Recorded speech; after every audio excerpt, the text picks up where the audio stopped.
I love Fellini. I just was in Rome and met, again, almost 20 years to the day, the niece of Federico Fellini.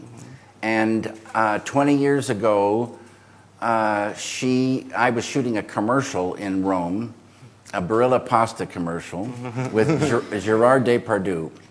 And Tonino Delacoli was the DP.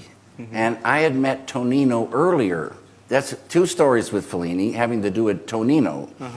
But this is a strange thing, how life is. But I found myself south of Rome the first time because I was going with Isabella Rossellini, and she was in a film called Dark Eyes, I think it was, Mikhalkov. Yeah. And Marcello Mastroianni and Silvana Mangano were in that film. I'd worked with Silvana before. She's the wife of Dino De Laurentiis.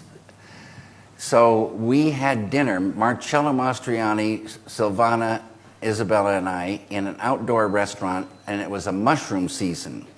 So there was mushroom starters, then another course with different mushrooms, more courses with mushrooms, and the main course was a mushroom like a steak. And Marcello Mastroianni telling these fantastic stories.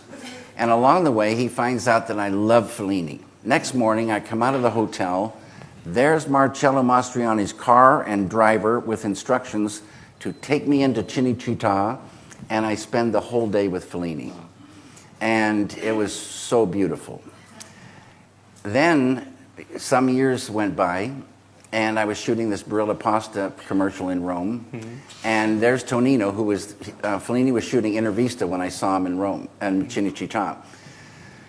Tonino's the DP, and another guy had worked with Fellini, and they said, oh, Fellini's in a hospital in the north of Italy, and they're moving him down to a hospital here in Rome. And he had been having some trouble. So I said, do you think it's possible if I could go say hello to him? And they said, well, let's try.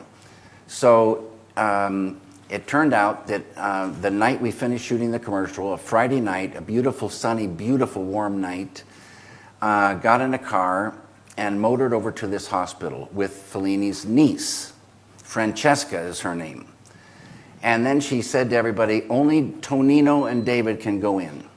So the other people had to wait. We went in, deep into this hospital. It was very busy in the front, less busy in the middle, and then finally we got to this quiet place, a door, and she went in and came out and said, Fellini will see you.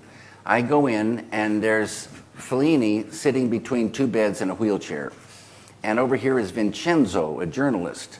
Tonino knows Vincenzo, and he goes to talk to Vincenzo. I go and sit with Fellini. He holds my hand, and we talk for a half an hour. So beautiful. And at the end of the talk, I said, Mr. Fellini, the whole world is waiting for your next film. And he smiled, and we waved goodbye, and out I went. Next day, we go back to Paris, and the next day, watching television, here Fellini's gone into a coma. So how lucky was I to have that last visit? Sure. Well, we could ask you the same. The whole world is waiting for your next film. Don't say that. I'm not feeling really well.